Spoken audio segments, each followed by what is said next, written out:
प्यारे साथियों नमस्कार। मैं आश्वस्त हूँ कि आप बिल्कुल स्वस्थ और आनंद में होंगे। दोस्तों, आज का टॉपिक है संवैधानिक स्रोत। संवैधानिक स्रोत एग्ज़ाम की दृष्टि से बहुत ही इम्पोर्टेंट टॉपिक है। हर एक एग्ज़ाम में संवैधानिक स्रोत से रिलेटेड क्वेश्चन पूछे जाने की बहुत ज़्यादा संभावना रहती है।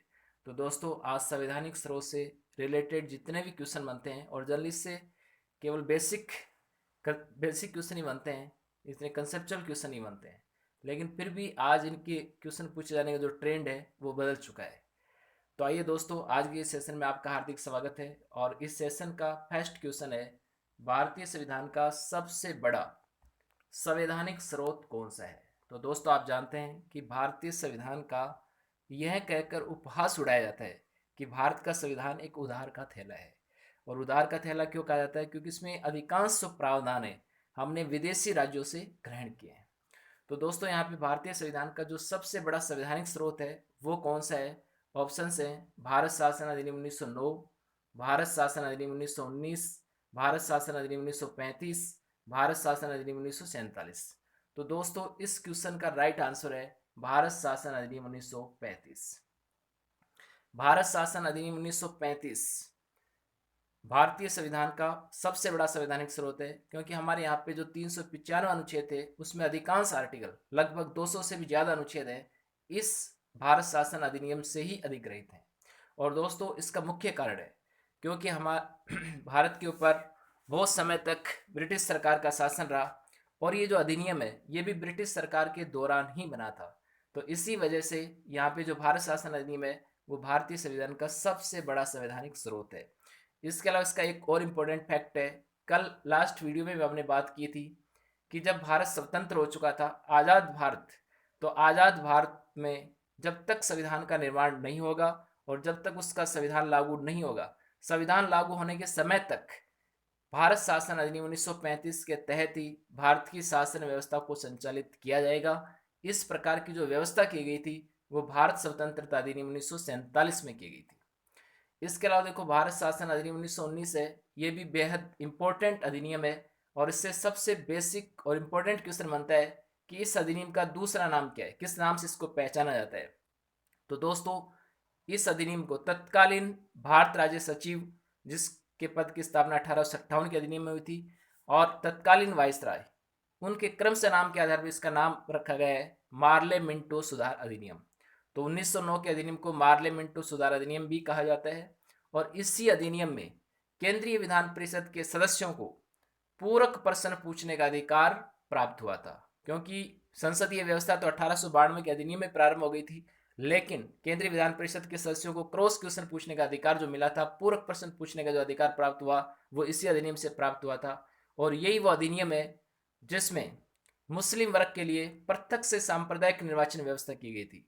यानी पहली बार मुसलमानों के लिए सांप्रदायिक निर्वाचन व्यवस्था का जो प्रारंभ किया गया था वो 1909 में ही किया गया था। दोस्तों, यहाँ पे जो सांप्रदायिक निर्वाचन व्यवस्था का जनक है वो भी पूछा जाता है कि सांप्रदायिक निर्वाचन व्यवस्था के जनक किसे कहा जाते हैं, किसे कहा जाता है? तो तत्कालीन वायसराय लॉर्ड मिंटो है, उसी को सांप्रदायिक निर्वाचन व्यवस्था का जनक कहा जाता है। 1919 का अधिनियम इंपॉर्टेंट है, इस पे बहुत से क्वेश्चन बनते हैं। इसका भी सेकंड नेम है, और इसका सेकंड नेम है मॉन्टेग्यू चेम्सफोर्ड सुधार अधिनियम। तो उस समय भारत राज्य सचिव थे मॉन्टेग्यू और वायसराय थे चेम्सफोर्ड, तो उसी के नाम के आधार पर मॉन्टेग्यू चेम्सफोर्ड सुधार अधिनियम कहा जाता है।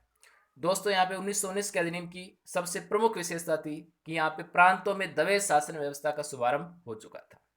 दवेज शासन व्यवस्था से यहाँ पे आज से है कि प्रांतीय जो विषय है उसको दो भागों में बांट दिया था, आरक्षित विषय और स्थानांतरित विषय।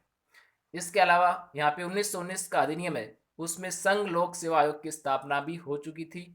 और इसी 1919 का जो अधिनियम है इसमें जो सांप्रदायिक जो निर्वाचन व्यवस्था थी उसका और विस्तार कर दिया गया, सिखों के लिए, ईसाइयों के लिए, आंग्ल भारतीय और आंग्ल यूरोपियों के लिए।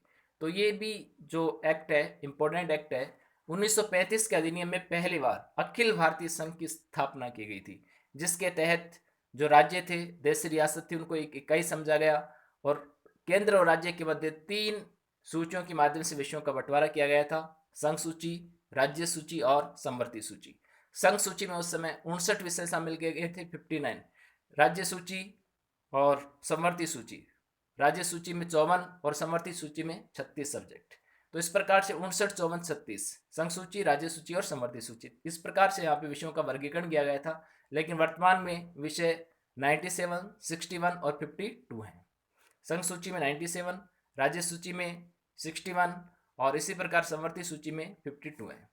तो दोस्तों यहाँ पे भारत शासन अधिनियम 1935 के तहत यहाँ पे जो संघ लोक सेवा आयोग की स्थापना पहले हो चुकी थी, इसके साथ साथ यहाँ पे राज्य लोक सेवा आयोग और संयुक्त राज्य लोक सेवा आयोग की स्थापना भी हो चुकी थी और संघीय न्यायालय फेडरल कोर्ट की स्थापना भी की गई थी इसी अधिनियम के तहत। इसके अलावा यहाँ पे जो हरिजन वर्ग है उनके लिए भी पृथक निर्वाचन व्यवस्था की गई थी। तो यह अधिनियम भी इम्पोर्टेंट है और 1947 का अधिनियम है वो स्वतंत्रता से संबंधित था। तो ये जो क्वेश्चन है बहुत ही इम्पोर्टेंट है, बेहद इसका महत्व है। इससे अलग अलग जो अधिनियम है अपन जब संवैधानिक विकास पढ़ेंगे तो उसमें सभी जो अधिनियम है उसको और डिटेल में डिस्कस करेंगे। तो इस क्वेश्चन का राइट आंसर होगा कि सबसे बड़ा जो संवैधानिक स्रोत है वो भारत शासन अधिनियम 1935 है। इससे नेक्स्ट क्वेश्चन है दोस्तों, निम्नलिखित में से कौन से देश से भारतीय संविधान में कोई संवैधानिक प्रावधान नहीं लिया गया है? दोस्तों यहाँ पे ऑप्शन हैं अमेरिका, ऑस्ट्रेलिया, इजराइल और आयरलैंड। तो देखो यहाँ पे जो राइट आंसर है वो है इजराइल। तो दोस्तों यहाँ पे आपको ये पता होना चाहिए कि हमारे संविधान निर्माताओं ने एक अच्छा संविधान बनाने के उद्देश्य से विश्व के अनेक देशों के संविधानों का अध्ययन किया और लगभग 60 देशों के संविधान का अध्ययन किया और उसके बाद उन्होंने 10 ऐसे देश चुने जिसकी जो विकसित देश थे और उनकी शासन व्यवस्था बहुत ही सुचारू ढंग से संचालित हो रही थी। तो उन्होंने वहाँ से कुछ प्रावधान लिए और वो 10 राष्ट्र हैं, उन सभी के नाम आपको याद रखना आवश्यक है क्योंकि जरूर नहीं यहाँ पे अगली बार आपसे कोई क्वेश्चन पूछा है एग्जाम में तो इजराइल आए, हो सकता है यहाँ पे ऑस्ट्रिया आ जाए, चाइना आ जाए और कोई राष्ट्र का नाम आ जाए, दक्षिणी कोरिया, उत्तरी कोरिया, कोई भी राज्य का नाम आ सकता है। तो हमें उन 10 राज्यों का 10 विदेशी राज्यों का नाम याद रखना है जिनसे भारतीय संविधान में कोई ना कोई संवैधानिक प्रावधान ग्रहण किया गया है। तो दोस्तों वो 10 कौन कौन से हैं उसको आपको अच्छे से ध्यान से याद रखना है। अमेरिका, ऑस्ट्रेलिया, आयरलैंड, इसके अलावा ब्रिटेन, कनाडा, रूस, फ्रांस, जर्मनी, जापान और दक्षिण अफ्रीका, ये 10 वो देश हैं जिनसे भारतीय संविधान में कोई ना कोई संवैधानिक प्रावधान ग्रहण किया गया है। इससे नेक्स्ट क्वेश्चन है, निम्नलिखित में से कौन सा प्रावधान भारतीय संविधान में भारत शासन अधिनियम 1935 से ग्रहण नहीं किया गया है? तो दोस्तों हम जानते हैं कि हमारे संविधान का सबसे बड़ा स्रोत है, संविधान का, भारतीय संविधान का सबसे बड़ा स्रोत है अधिनियम। तो इसमें ऐसा कौन सा प्रावधान है इन ऑप्शंस में जो इस अधिनियम से नहीं लिया गया है? तो यहाँ पे देखो लोक सेवा आयोग यहाँ से ली गई है, न्यायपालिका की जो व्यवस्था है केंद्र स्तर पे, राज्य स्तर पे वो ली गई है, supreme court, high court, district court, sub divisional court, वो सारी जो व्यवस्था है वो इसी अधिनियम से ली गई है। संघीय ढांचा है, संघीय ढांचा का मतलब यहाँ पे अखिल भारतीय संघ की स्थापना जो की गई थी वो यहाँ पे ली गई है। राज्यपाल का कार्यालय, राज्यपाल आप जानते हैं कि दोहरी भूमिका में रहता है, एक तरफ तो वो जिस राज्य का राज्यपाल नियुक्त होता है उसका वो संवैधानिक प्रमुख होता है, इसके साथ साथ वो केंद्र सरकार का प्रतिनिधि भी होता है। आपातकालीन जो प्रावधान है, इमरजेंसी जो प्रोविजन है जो भारतीय संविधान के भाग 18 में अनुच्छेद 352 से 60 तक विस्तारित हैं, उनकी व्यवस्था भी इसी अधिनियम से ली गई है। एकल नागरिकता, भारत में एकल नागरिकता की व्यवस्था है, हम भारत के नागरिक हैं, हम राजस्थान, महाराष्ट्र या गुजरात के नागरिक नहीं है, वहाँ के केवल क्या है, निवासी हैं। तो एकल नागरिकता की जो व्यवस्था है वो कहाँ से ली गई है? ये भी भारत शासन अधिनियम सॉरी, एकल नागरिकता की जो व्यवस्था है वो ब्रिटेन से ली गई है। तो इसका मतलब ये जो व्यवस्था है ये गलत है। स्वतंत्र न्यायपालिका आप जानते हैं, स्वतंत्र न्यायपालिका की जो व्यवस्था है वो अमेरिका से ली गई है। इसके अलावा यहाँ पे प्रशासनिक विवरण है वो इसी अधिनियम से लिया गया है। तो यहाँ पे देखो स्वतंत्र न्यायपालिका और एकल नागरिकता की वजह से जो सी और डी ऑप्शन है वो गलत है। तो यहाँ पे आपका क्वेश्चन ये पूछा है कि कौन सा प्रावधान ग्रहण नहीं किया गया है, तो यहाँ पे ऑप्शन है ए, बी, सी, डी, बी, डी। तो इसका राइट आंसर होगा सी, डी। तो देखो लोक सेवा आयोग से भी बहुत इंपॉर्टेंट क्वेश्चन बनता है कि लोक सेवा आयोग का उल्लेख भारतीय संविधान के कौन से भाग में है? तो आपका आंसर आएगा भारतीय संविधान के भाग 14 में।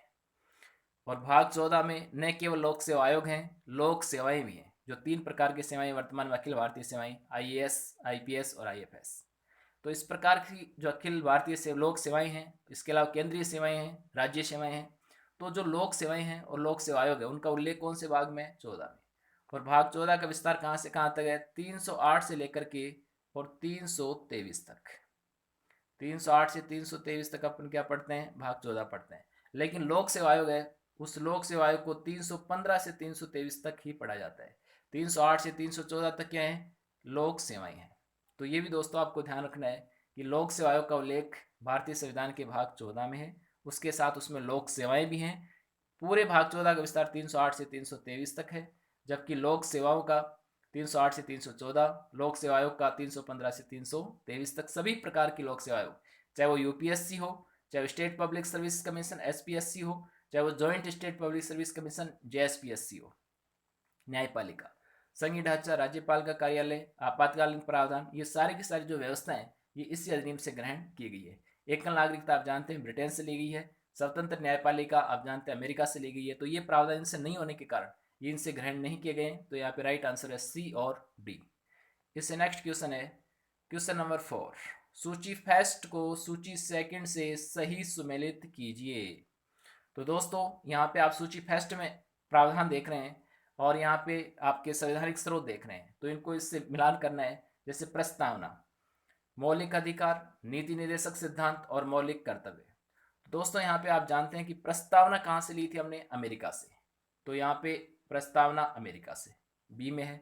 मौलिक अधिकार भी कहाँ से लिए गए थे आप जानते हैं? अमेरिका से लिए थे, ये इसका भी आंसर है। नीति निर्देशक सिद्धांत हमने कहाँ से लिए थे? आयरलैंड से, इसका राइट आंसर क्या है? डी है। मौलिक कर्तव्य हमने कहाँ से लिए थे? सोवियत संघ रूस से लिए थे, इसका सही आंसर क्या है? ए है। तो दोस्तों बी बी डी ए, तो यहाँ पे ऑप्शन देखिए, B A B D, B A C D, B B D A और बी सी बी डी। तो बी बी डी ए कहाँ पे है? सेकंड नंबर में। तो इसका राइट आंसर होगा सेकंड। तो दोस्तों प्रस्तावना और मौलिक अधिकार हमने कहाँ से? अमेरिका से। नीति निर्देशक सिद्धांत आयरलैंड से। मौलिक कर्तव्य सोवियत संघ रूस से। इससे नेक्स्ट क्वेश्चन है निम्नलिखित में कौन से अनुच्छेद का प्रावधान संवैधानिक स्रोत से सुसंगत नहीं है? दोस्तों ये बहुत ही कंसेप्चुअल क्वेश्चन बनता है। आर्टिकल से क्वेश्चन पूछा आपसे कि ऐसा कौन सा प्रावधान है, कौन सा ऐसा अनुच्छेद है जिसके प्रावधान संवैधानिक स्रोत से मेल नहीं खाते हैं। तो दोस्तों आप जानते हैं कि जो आयरलैंड है, आयरलैंड से हमने क्या क्या ले रखा है? आयरलैंड से हमने नीति निर्देशक सिद्धांत ले रखे हैं जो हम 36 से 51 तक पढ़ते हैं। आयरलैंड से हमने राज्यसभा के जो सदस्य हैं उनके मनोनयन की जो प्रक्रिया है जिसको आर्टिकल 80 क्लोज फर्स्ट में पढ़ते हैं वो ले रखी है। राष्ट्रपति की निर्वाचन की पद्धति ले रखी है जो आर्टिकल 55 में है। इसका मतलब ये राइट है, ये संवैधानिक स्रोत से क्या है? संगत है। ऑस्ट्रेलिया, ऑस्ट्रेलिया से हमने क्या क्या ले रखा है? प्रस्तावना ले रखी है जिसका कोई आर्टिकल में उल्लेख नहीं है। समवर्ती सूची ले रखी है जिसका उल्लेख कहाँ पे है? भारतीय संविधान की 7वीं अनुसूची में, किसी आर्टिकल में नहीं है। इसके अलावा हमने व्यापार तथा वाणिज्य के समागम की स्वतंत्रता ले रखी है जो भारतीय संविधान के भाग 13 में अनुच्छेद 301 से लेकर के और 307 तक विस्तारित हैं। और इसके अलावा हमने ऑस्ट्रेलिया से संयुक्त अधिवेशन की बैठक ले रखी है जिसका उल्लेख कहाँ पे है? आर्टिकल 108 में। तो यहाँ पे कोई भी ऐसा आर्टिकल नहीं है जो आर्टिकल 110 ऑस्ट्रेलिया से बिल्कुल भी मेल नहीं खाता है। तो ये आपका रॉन्ग है। इससे नेक्स्ट है कनाडा। कनाडा से दोस्तों आपने क्या ले रखा? आप जानते हैं एक तो सशक्त केंद्र ले रखा है, यानी कि एक संघात्मक व्यवस्था तो है लेकिन वो केंद्र की तरफ झुकी हुई है। इसके अलावा राज्यपाल की जो नियुक्ति है, राज्यपाल की नियुक्ति कौन से आर्टिकल में? 155 में। इसका मतलब इसका ये राइट आंसर है। इसके अलावा स्वतंत्र जो न्यायपालिका हमारी जो उच्चतम न्यायालय सुप्रीम कोर्ट है उसको आर्टिकल 143 के तहत राष्ट्रपति को परामर्श देने का अधिकार है, वो भी कनाडा से हमने ले रखा है। तो ये भी सही आंसर है। दक्षिण अफ्रीका से हमने क्या ले रखा है? संविधान संशोधन की प्रक्रिया ले रखी है। और संविधान संशोधन की प्रक्रिया आप जानते हैं कौन से भाग में है? भारतीय संविधान के भाग 20 में है। और भाग 20 को हम कहाँ पढ़ते हैं? अनुच्छेद 368 में पढ़ते हैं। इसके अलावा दक्षिण अफ्रीका में राज्यसभा के जो सदस्य हैं उनके निर्वाचन का भी उल्लेख दे रखा है। निर्वाचन किस प्रकार से उनका होगा? तो यहाँ पे आर्टिकल 368 भी से सही मेल खा रहा है। तो यहाँ पे ए सी डी बिल्कुल सही है, संगत है। लेकिन सुसंगत या असंगत कौन सा है? ये ऑस्ट्रेलिया। अगर ये आप 108 होता तो ये संगत होता। तो यहाँ पे आपका सही आंसर हो गया बी, ऑस्ट्रेलिया। इससे नेक्स्ट चलते हैं दोस्तों 6 नंबर पे। राज्यसभा के सदस्यों के निर्वाचन तथा उनके नामांकन का क्रम से संवैधानिक स्रोत है। दोस्तों अभी अभी पढ़ा है कि राज्यसभा के सदस्यों का जो निर्वाचन का उल्लेख है वो तो कहाँ पे है, दक्षिण अफ्रीका में। इसके अलावा दक्षिण अफ्रीका में और क्या है, संविधान संशोधन की प्रक्रिया है जो अभी 368 की बात चल रही थी।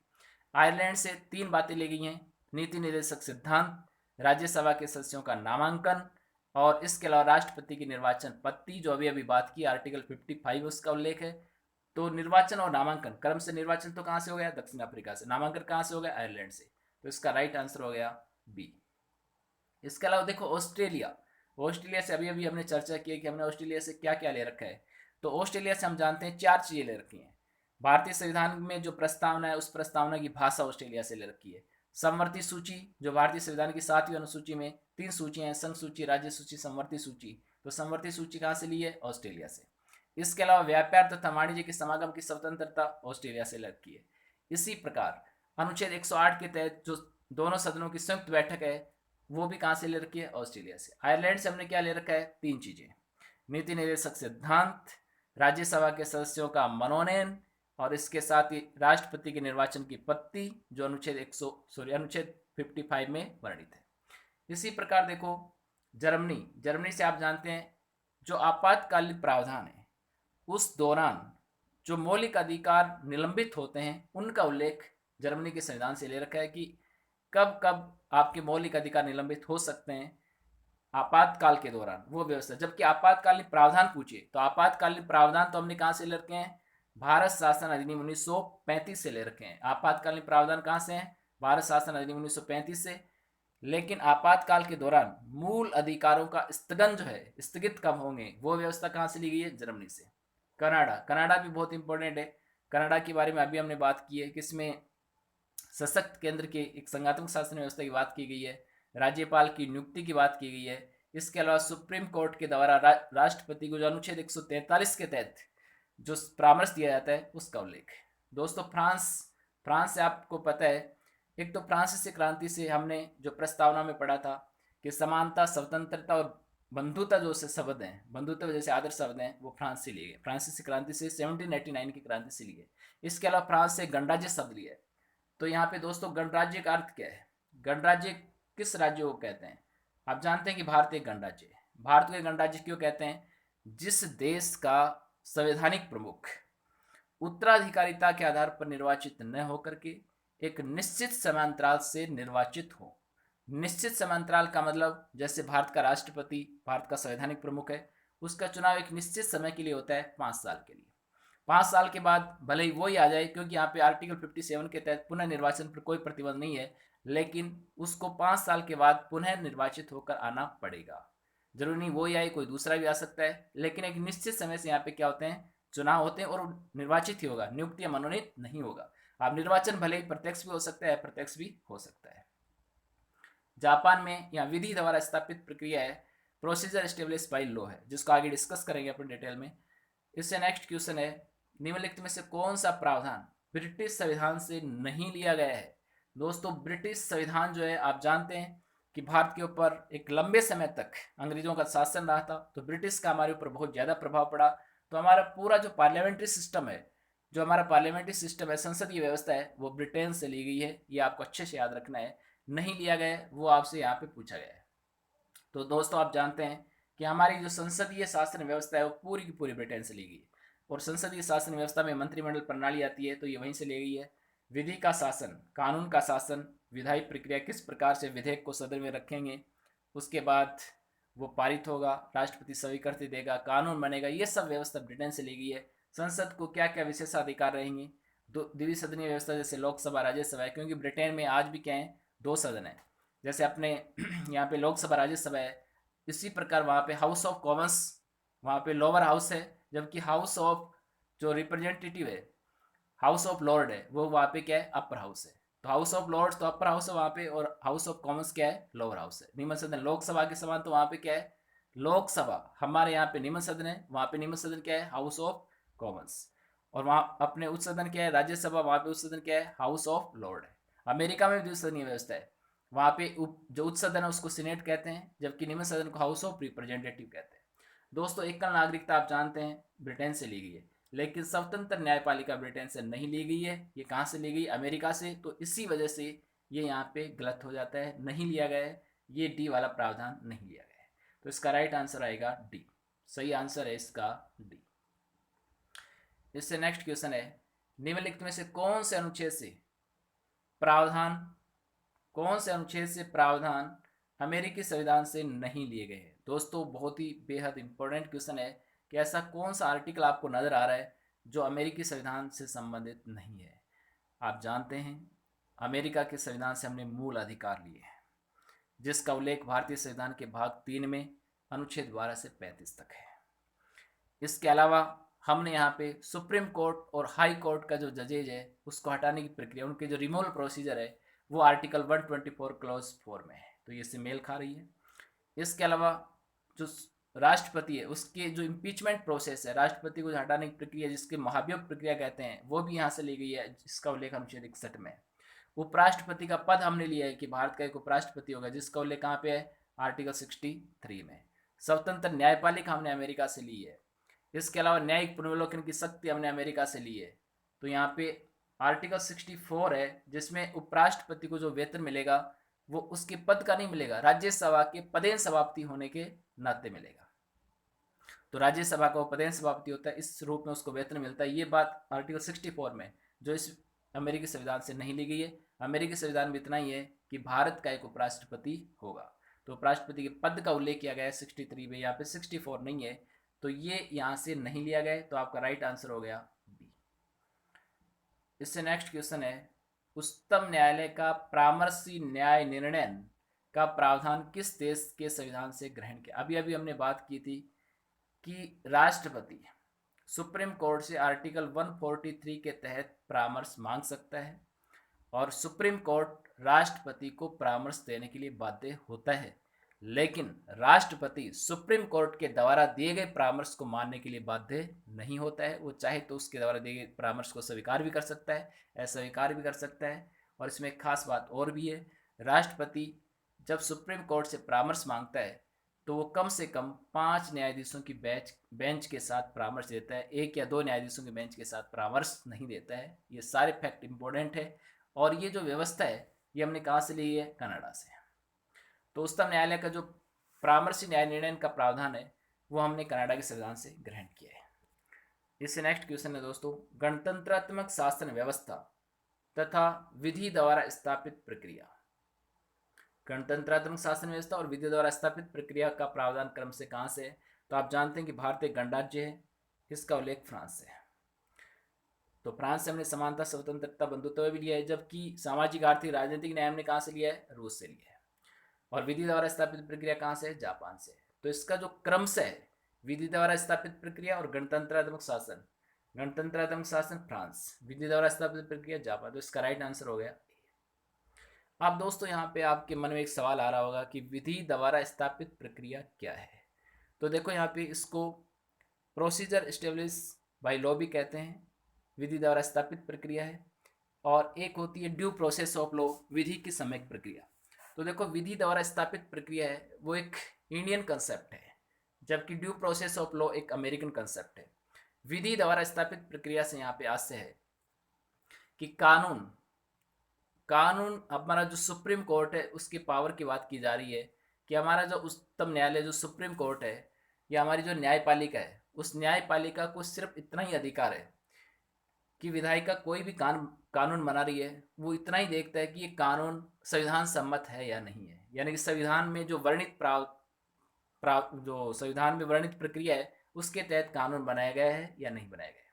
जबकि ड्यू प्रोसेस ऑफ लॉ में जो विधि की सम्यक प्रक्रिया है अमेरिका में, वहाँ का जो सुप्रीम कोर्ट है वो ये भी देखता है या न्यायपालिका ये भी देखती है ये कानून अच्छा है, गुड है या बैड है, और अगर कानून बुरा है तो उसको सुप्रीम कोर्ट निरस्त करने का अधिकार भी रखता है। हमारे यहाँ पे जो विधि द्वारा स्थापित प्रक्रिया को अपना रखा है, ये हम विधि की सम्यक प्रक्रिया से एक कदम पीछे हैं। लेकिन जैसे ही मेनका गांधीवाद आया उसमें हम एक कदम और आगे चले गए, क्योंकि हमने संघात्मक 1973 में एक संघात्मक ढांचा जो है कि संसद संघात्मक, कोई भी अगर संविधान का मूल ढांचा है उसमें संशोधन नहीं कर सकता है, और ये मूल ढांचा कौन सा होगा कौन सा नहीं होगा ये सुप्रीम कोर्ट तय करेगा। तो इस प्रकार हम आज अमेरिका के जो न्यायिक व्यवस्था है उससे भी आगे हैं, और हमने भी पहले 30 अप्रैल 1949 तक विधि की सम्यक प्रक्रिया को अपनाया था। लेकिन हमारे संविधान के जो संवैधानिक सलाहकार थे बी एन राव, जो कि अंतर्राष्ट्रीय न्यायालय में न्यायाधीश थे, तो उनके बहुत से न्यायविदों से अच्छे संपर्क थे, और एक अमेरिका के सुप्रीम कोर्ट के जो जज थे उनसे भी संपर्क थे, जिनका नाम फिलिप फ्रैंक फर्टर नाम था।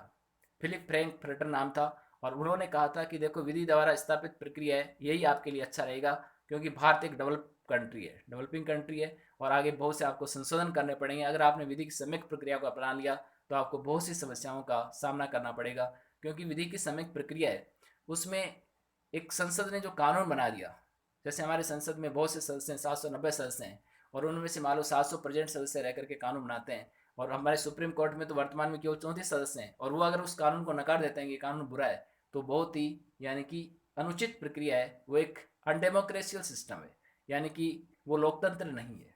तो आपकी लोकतंत्र का नुकसान हो सकता है। तो एक अगर आप अच्छे लोकतंत्र का निर्माण करने चाहते हैं तो विधि द्वारा स्थापित प्रक्रिया को ही आपको अपनाना होगा। जबकि वैसे देखा जाए तो विधि की सम्यक प्रक्रिया अच्छी है, लेकिन वो डेवलप कंट्री के लिए, जो पहले से डेवलप्ड कंट्री है उसके लिए अच्छा है। तो इस प्रकार अब वर्तमान में हमने विधि की सम्यक प्रक्रिया है उसको भी धीरे धीरे इसमें क्या है, इन्वॉल्व कर लिया है। दोस्तों, इसको भी आपको अच्छे से समझना है। तो मैं उम्मीद करता हूं कि आपको ये जो 10 क्वेश्चन है संवैधानिक स्रोत से अच्छे से समझ में आए होंगे। आपको वो 10 देशों के नाम याद रखने हैं जिससे संवैधानिक प्रावधान लिए गए हैं, और हर एक देश से क्या क्या प्रावधान लिए गए हैं वो याद रखने हैं, और यहाँ तक कि जो आर्टिकल्स हैं, आर्टिकल्स भी याद रखने हैं, भाग भी याद रखने हैं। भाग और आर्टिकल्स से रिलेट करके भी क्वेश्चन पूछा जा सकता है, अच्छे से कोरिलेट करके इसको याद रखना है। तो दोस्तों मैं आपके सुखद और उज्जवल भविष्य की कामना करता हूँ। बहुत बहुत शुक्रिया दोस्तों, आपका धन्यवाद।